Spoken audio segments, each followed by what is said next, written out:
اعوذ باللہ من الشیطان الرجیم بسم اللہ الرحمن الرحیم۔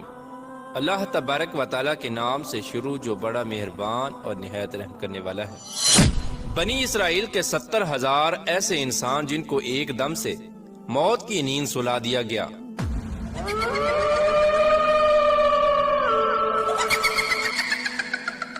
ان 70,000 انسانوں نے کون سا ایسا گناہ کیا تھا جس کی وجہ سے ان کو مردہ بنا دیا گیا؟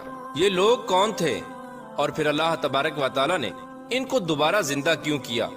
اور یہ لوگ کتنی دیر تک موت کی نیند سوتے رہے؟ جب ان لوگوں کو دوبارہ زندہ کیا گیا تو یہ لوگ جو بھی کپڑا پہنتے وہ کفن کیوں بن جاتا؟ اور ان 70,000 لوگوں میں سے جلے ہوئے مردے کی بدبو کیوں آتی تھی؟ اور کیا آج کے دور میں بھی ان کی نسل موجود ہے؟ اور کیا آج کے دور میں بھی ان سے جلے ہوئے مردے کی بدبو آتی ہے؟ پیارے دوستو، ان تمام تر سوالات کے جوابات قرآن و حدیث کی روشنی میں آج کی اس ویڈیو میں ہم آپ کو بتائیں گے، لہٰذا آپ سے گزارش ہے کہ ہماری اس ویڈیو کو اینڈ تک ضرور دیکھیے گا۔ پیارے دوستو، اس قوم کا واقعہ انتہائی نصیحت امیز واقعہ ہے جس کو اللہ تبارک و تعالیٰ نے قرآن پاک کی سورہ بقرہ کے اندر بیان فرمایا ہے۔ حضرت حزقیل علیہ السلام حضرت موسیٰ علیہ السلام کے تیسرے خلیفہ ہیں۔ حضرت حزقیل علیہ السلام حضرت موسیٰ علیہ السلام کی صحبت میں بیٹھنے والے تیسرے وہ برگزیدہ نبی ہیں جنہوں نے حضرت موسیٰ علیہ السلام کی بہت زیادہ خدمت کی اور آپ کی صحبت سے فیض یاب ہوئے۔ یہی وجہ تھی کہ حضرت موسیٰ علیہ السلام کی خدمت کی وجہ سے اللہ تبارک و تعالیٰ نے حضرت حزقیل علیہ السلام کو منصب نبوت پر فائز فرمایا۔ حضرت حزقیل علیہ السلام کا لقب ابن العجوز ہے اور آپ کو ذوالکفل بھی کہا جاتا ہے۔ حضرت حزقیل علیہ السلام اس عمر میں پیدا ہوئے جس عمر میں آپ کی والدہ محترمہ بہت بوڑھی ہو چکی تھی، اسی وجہ سے آپ کو ابن العجوز یعنی بڑھیا کے بیٹے کہا جاتا ہے۔ اور حضرت حزقیل علیہ السلام نے 70 انبیاء کرام کو اپنی کفالت میں لے کر ان کو قتل سے بچایا تھا جن کے قتل پر یہودی تلے ہوئے تھے، اسی وجہ سے آپ کو ذوالکفل بھی کہا جاتا ہے۔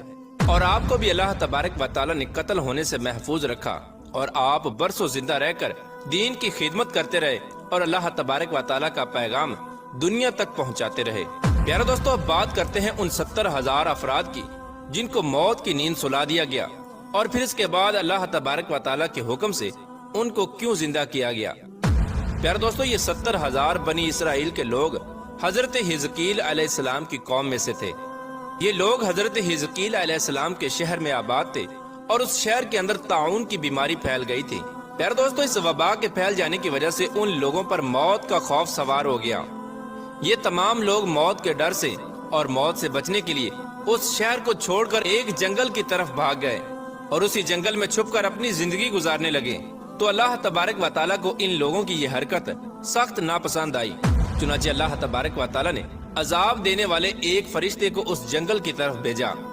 چنانچہ اللہ تبارک و تعالیٰ کے حکم کے مطابق وہ فرشتہ اس جنگل کی طرف آیا اور ایک پہاڑ کی آڑ میں چھپ کر ایک زوردار اور خوفناک چیخ ماری اور یہ الفاظ کہے کہ موتو یعنی تمام لوگ مر جاؤ۔ چنانچہ اللہ تبارک و تعالیٰ کے حکم سے وہ تمام کے تمام 70,000 انسان ایک دم سے موت کی نیند سو گئے۔ پیارے دوستو، ان 70,000 انسانوں پر یہ موت بغیر کسی بیماری کے ایک دم سے اچانک واقع ہوئی تھی۔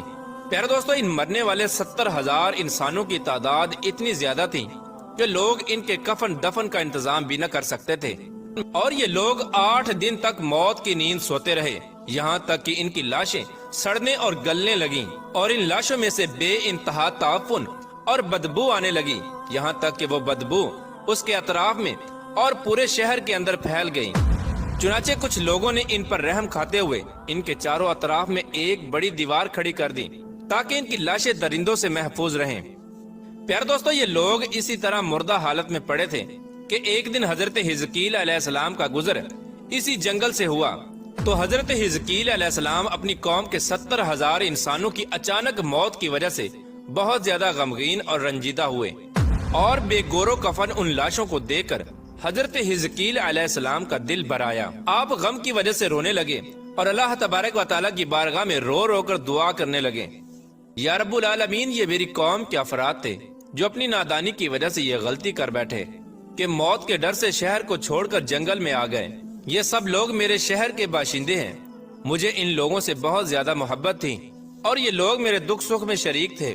افسوس کہ میری قوم کے لوگ ہلاک ہو گئے اور میں بالکل اکیلا رہ گیا۔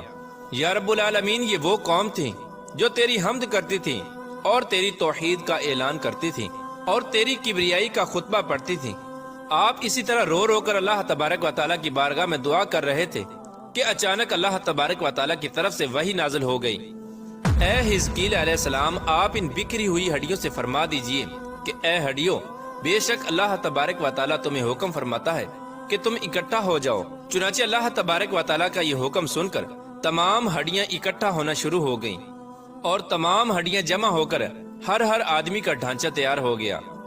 پھر اس کے بعد دوسری وحی نازل ہوئی کہ اے حزقیل علیہ السلام، آپ ان ڈھانچوں سے فرما دیجئے کہ تم کو اللہ تبارک و تعالیٰ کا حکم ہے کہ تم گوشت پہن لو۔ چنانچہ اللہ تبارک و تعالیٰ کا یہ حکم سنتے ہی تمام ہڈیوں پر گوشت پوشت چڑھ گیا۔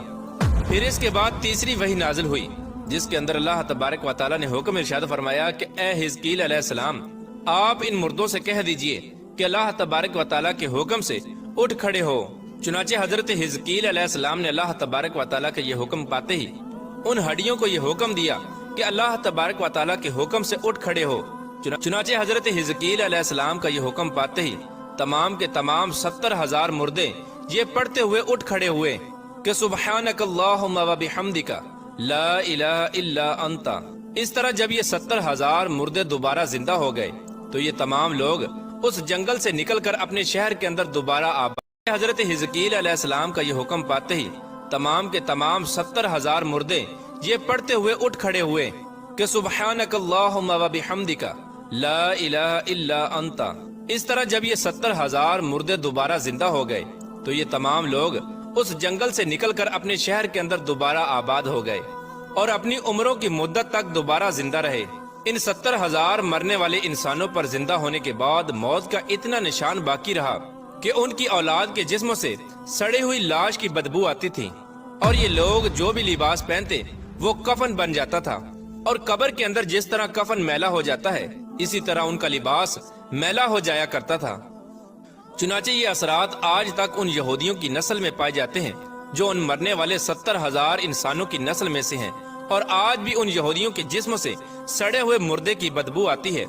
پیارے دوستو، اس عجیب و غریب واقعے کو اللہ تبارک و تعالیٰ قرآن پاک کی سورہ بقرہ میں یوں بیان فرماتا ہے: اے محبوب، آپ نے نہ دیکھا تھا انہیں جو اپنے گھروں سے نکلے اور وہ ہزاروں کی تعداد میں تھے موت کے ڈر سے، تو اللہ تبارک و تعالیٰ نے انہیں حکم ارشاد فرمایا کہ مر جاؤ، پھر انہیں دوبارہ زندہ فرما دیا۔ بے شک اللہ تبارک و تعالیٰ لوگوں پر فضل کرنے والا ہے، مگر اکثر لوگ ناشکرے ہیں۔ پیارے دوستو، اس واقعے سے معلوم ہوا کہ انسان جتنی بھی کوشش کر لے وہ موت سے نہیں بچ سکتا، چاہے وہ بھاگ کر کہیں بھی چھپ جائے، موت ہر حال میں اسے پہنچ کر رہے گی۔ موت سے بھاگنے کی بجائے ہر انسان کو یہ کوشش کرنی چاہیے کہ وہ اپنے مرنے سے پہلے موت کی تیاری کرے اور ایسے اعمال کرے جس اعمال کی وجہ سے اللہ تبارک و تعالیٰ کی ذات اس بندے پر خوش ہو اور اس کو جنت کے اندر جگہ عطا فرما دے۔ اللہ تبارک و تعالیٰ سے دعا ہے کہ اللہ تبارک و تعالیٰ اپنے پیارے حبیب حضرت محمد مصطفیٰ صلی اللہ تعالی علیہ وآلہ وسلم کی بتائی ہوئی سنتوں پر چلتے ہوئے زندگی گزارنے کی توفیق عطا فرمائے اور ان کی محبت کے اندر جینا مرنا نصیب فرمائے۔